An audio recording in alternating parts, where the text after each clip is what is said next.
The planet Kalora burned under twin suns, its skies a swirl of orange and violet. The ground cracked and smoked like the world itself was wounded. Jagged mountains cut the horizon, and rivers of molten metal wound through the valleys.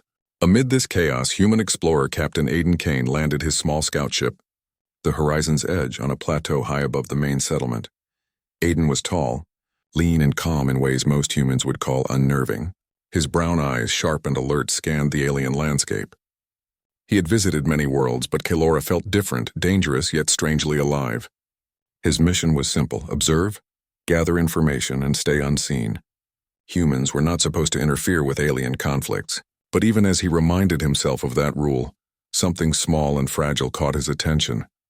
A faint sound, like a whisper carried on the hot wind, drew him to a rocky outcrop.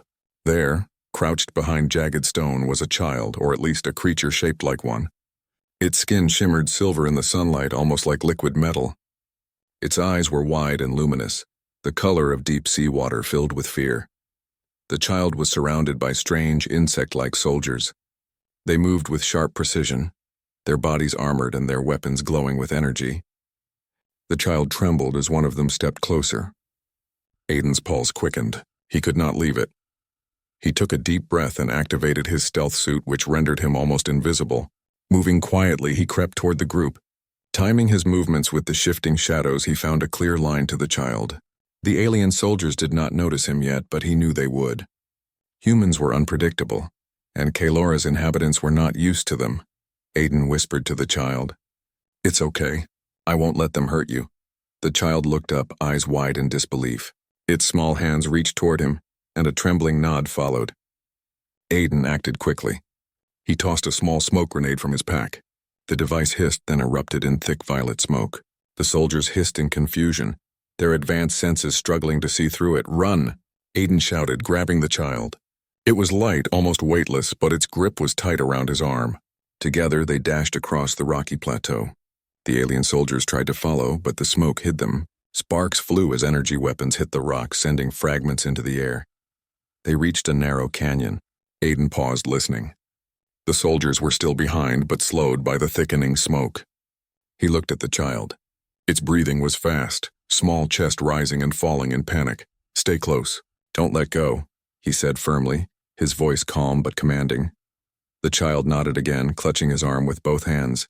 Aiden led the way through the canyon, using every trick he knew, jumping over crevices, sliding under fallen rocks, even running along narrow ledges where only someone light on their feet could follow.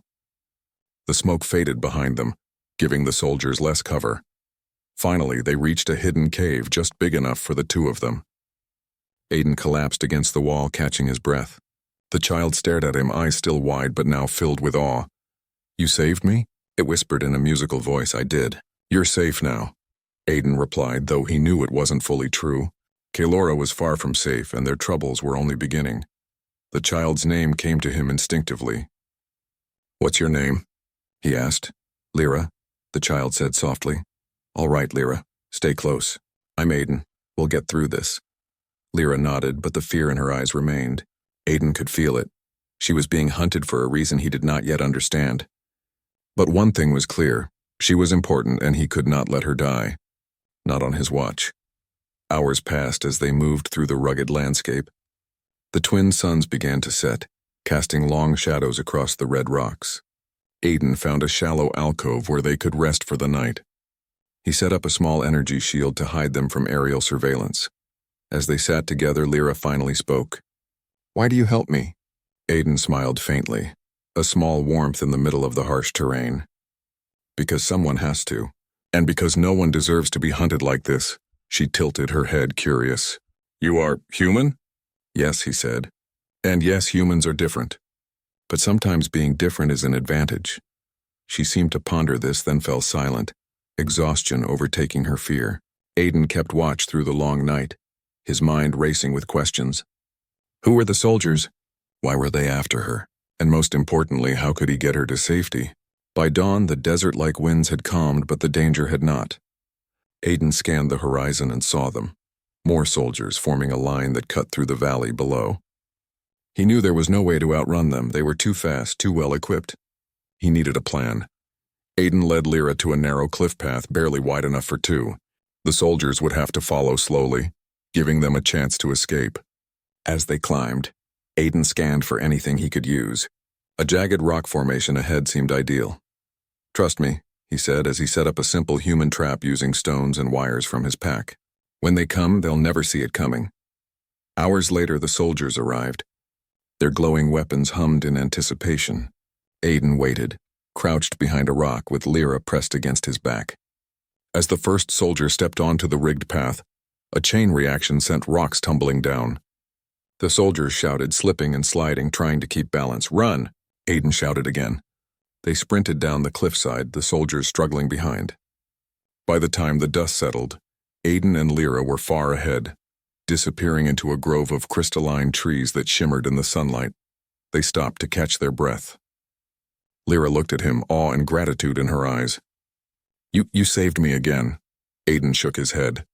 "We're not out of danger yet, but we're getting there." From the treetops, a pair of glowing eyes watched them. Aiden noticed too late. Something enormous stirred in the shadows, a creature far larger than any normal predator. Lyra gasped in fear. Aiden stepped protectively in front of her. "Stay behind me." The creature leapt forward, claws extended, but Aiden moved with speed and precision. Using a combination of human agility and clever traps, he managed to drive it away, sending it crashing into the trees. Lyra clung to him, trembling but safe. As the sun rose fully, Aiden knew they had survived the first day, but Kelora had many more challenges ahead. Somewhere, the queen of this land had likely learned of the child's survival, and she would not ignore the human who dared interfere. Aiden looked down at Lyra. "We'll find safety. I promise. And I will not let anyone harm you." For the first time since he met her, Lyra smiled faintly, a small glimmer of hope in her shining eyes. Above them, unseen, a shadow moved, a pair of regal eyes, calculating and cold, watched the human who had dared protect the alien child. Queen Seraphine had taken notice, and in her mind a decision was forming, a decision that would bind Aiden to this alien world forever.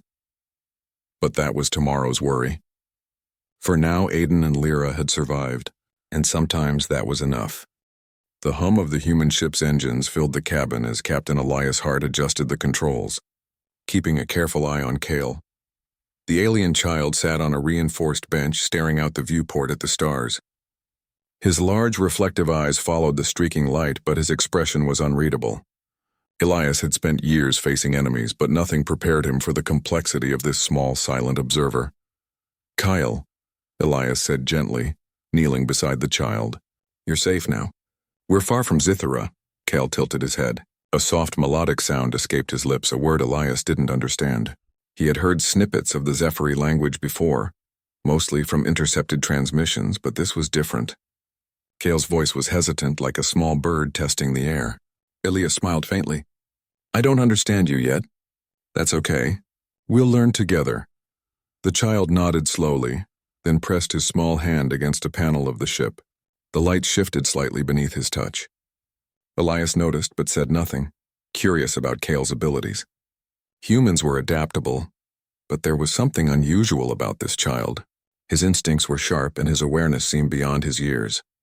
For the next several hours, the ship moved through uncharted space. Elias kept Kale close, offering food, water, and quiet words of reassurance.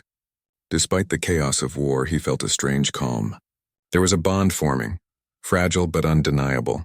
He realized that in this child he saw not an enemy but potential, a chance to show compassion in a universe filled with conflict. "Do you miss your home?" Elias asked softly, more to himself than to Kale. The child did not answer at first. Then in broken syllables, Kale said a single word: "Mother." Elias's heart clenched. He understood now why Kale's eyes had filled with fear when the patrols had found him. This was not just a mission anymore. This was about protecting a life, teaching him trust, and perhaps changing the future of a war. Elias realized that humanity's strength was not just in weapons or strategy. It was in empathy, courage, and honor. As the ship traveled further from Zithera, Elias decided to teach Kale simple human words. "Safe," he said, pointing to the ship. "Friend," he said, pointing to himself. Kyle repeated slowly, stumbling over the sounds, but eventually managing a small, deliberate approximation. Elias felt a swell of pride. Every small success mattered. Every moment of trust was a victory. That night, Cale slept in a small cot near Elias's quarters. The captain remained awake, keeping watch.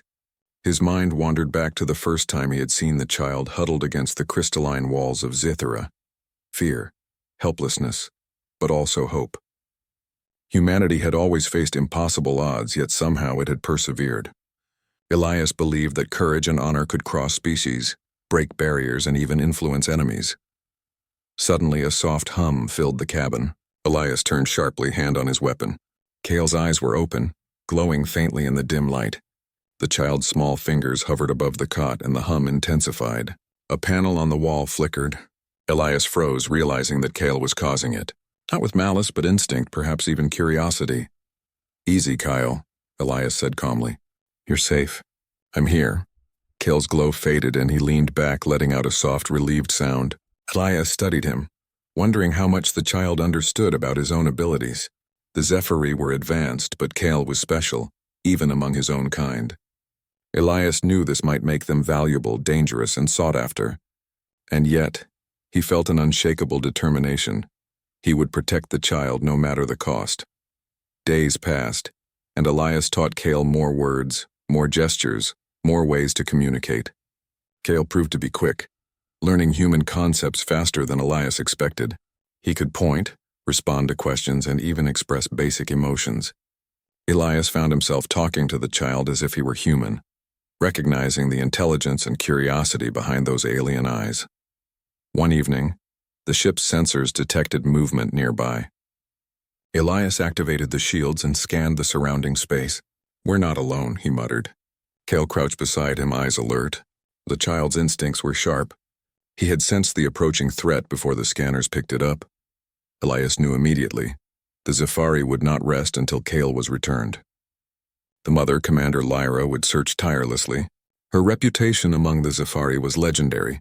She was known as a relentless strategist, a mother who would move stars for her child. Elias's respect for her grew, even as he prepared for the inevitable confrontation.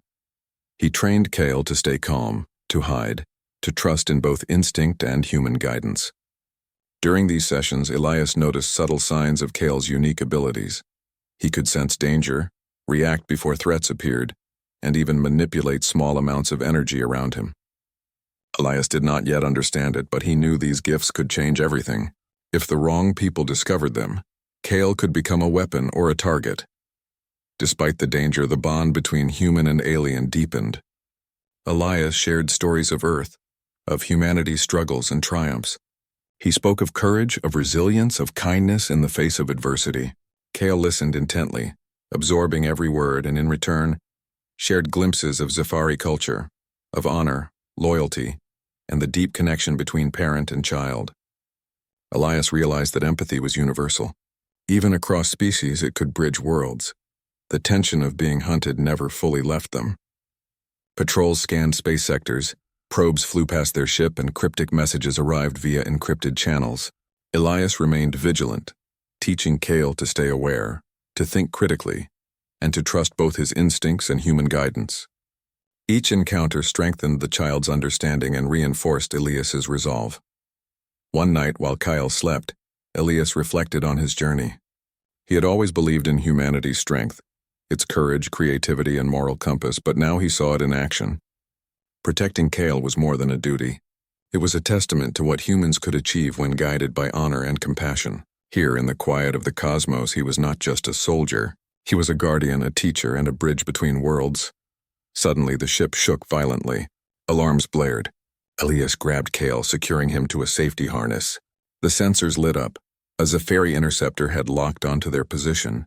Elias pushed the ship to full speed, weaving through asteroid fields and dodging energy blasts. Cale's eyes glowed faintly as he instinctively extended his hands, and for a brief moment, a shield of energy flickered around them, deflecting one of the incoming blasts. Elias's jaw tightened. He had trained Cale to be aware, but this was beyond anything he had anticipated. The child's abilities were real and they were powerful. He realized the magnitude of what he was protecting. Cale was not just a child. He was a force that could shift the balance of the war. And yet, to Elias, he was still just a child in need of protection. The interceptor broke off after a tense chase, retreating toward Zafari space. Elias exhaled deeply, holding Kale close. "You're safe," he whispered. The child leaned into him, exhausted but unafraid. Elias marveled at the trust forming between them. It was rare, precious, and worth every risk. By dawn, the tension eased. Kale slept again, and Elias maintained his watch, knowing the journey ahead would only become more dangerous. He prepared for the next leg of their voyage, plotting courses, checking weapons, and maintaining shields. All the while, he reflected on the lessons this child had taught him: bravery, empathy, and the unyielding strength of the human spirit. Kale stirred. Blinking up at Elias, he said a word, broken but clear. "Friend." Elias smiled, feeling a warmth he hadn't experienced in years. "Yes," he replied, "friend. And protector, always." The galaxy was vast and the war was far from over. But in this small ship between human and alien, a new bond had formed, a bond that could challenge enemies, defy expectations, and perhaps change the course of a conflict that spanned the stars. Elias' heart tightened his grip on the controls. Kyle was not just a child. He was hope, a symbol of what humanity could offer: courage, compassion, and the unbreakable will to protect life, no matter the cost. And together they would face the future, one star at a time.